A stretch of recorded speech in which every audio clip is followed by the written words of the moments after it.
தமிழர் விடுதலை கூட்டணியின் தேர்தல் விஞ்ஞாபனம் இன்று வவுனியாவில் வெளியிடப்பட்டது. கூட்டணியின் செயலாளர் நாயகம் வி ஆனந்த சங்கரி தலைமையில் தேர்தல் விஞ்ஞாபன வெளியீட்டு விழா நடைபெற்றது. சர்வமத அனுஷ்டானங்களின் பின்னர் தமிழர் விடுதலை கூட்டணியின் தேர்தல் விஞ்ஞாபனம் வெளியிடப்பட்டது.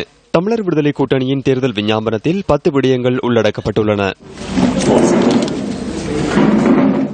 இன ஒற்றுமை, இனப்பிரச்சினைக்கு பொருத்தமான தீர்வு, வடக்கு கிழக்கு இணைப்பு, ஏற்பட்டிருப்பது ஆட்சி மாற்றம் அல்ல, அரசியல் கைதிகளின் விடுதலை ஆகியன தமிழர் விடுதலை கூட்டணியின் தேர்தல் விஞ்ஞாபனத்தின் பிரதான விடயங்களாக உள்ளடக்கப்பட்டுள்ளன. இன ஒற்றுமைக்காக ஒன்றுபட வருமாறு தமிழ் தேசிய கூட்டமைப்பு அழைப்பு விடுக்கும் பட்சத்தில் இனத்தின் நன்மை கருதி நடந்தவற்றை மறந்து இணைந்து செயற்பட தயாராக உள்ளதாக தமிழர் விடுதலை கூட்டணியின் தேர்தல் விஞ்ஞாபனத்தில் சுட்டிக்காட்டப்பட்டுள்ளது.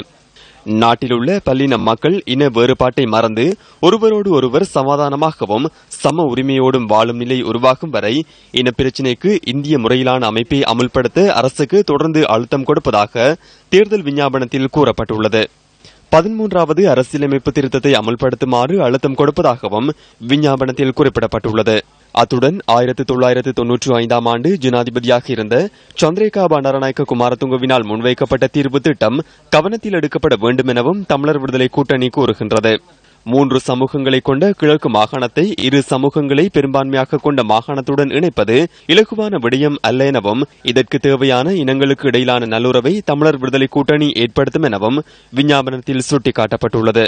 ஆட்சி மாற்றம் என்பது தப்பான விளக்கம் எனவும் இன்றைய அரசியலில் மாற்றம் அரசின் தலைமையில் ஏற்பட்டுள்ளதே தவிர அரசாங்கத்தில் ஏற்படவில்லை எனவும் தமிழர் விடுதலை கூட்டணியின் தேர்தல் விஞ்ஞாபனத்தில் கூறப்பட்டுள்ளது. அரசியல் கைதிகளை விடுதலை செய்ய அல்லது குறைந்தபட்சம் அவர்களுக்கு புனர்வாழ்வு அளித்து விடுதலை செய்வதற்கு அழுத்தம் கொடுப்பதாகவும் தமிழர் விடுதலை கூட்டணி குறிப்பிடுகின்றது. இனப்பிரச்சினை தீர்வில் ஏற்பட்டுள்ள குளறுபடிகள், பாதிக்கப்பட்ட மக்களின் புனர்வாழ்வு, இடம்பெயர்ந்த மக்களின் மீள்குடியேற்றம், வடபகுதி மக்களின் மீன்பிடி பிரச்சினை, மறைந்த தலைவர்களின் உறவுகளுக்கு ஆத்மசாந்தி என்ற விடயங்களும் தமிழர் விடுதலை கூட்டணியின் தேர்தல் விஞ்ஞாபனத்தில் உள்ளடக்கப்பட்டுள்ளன.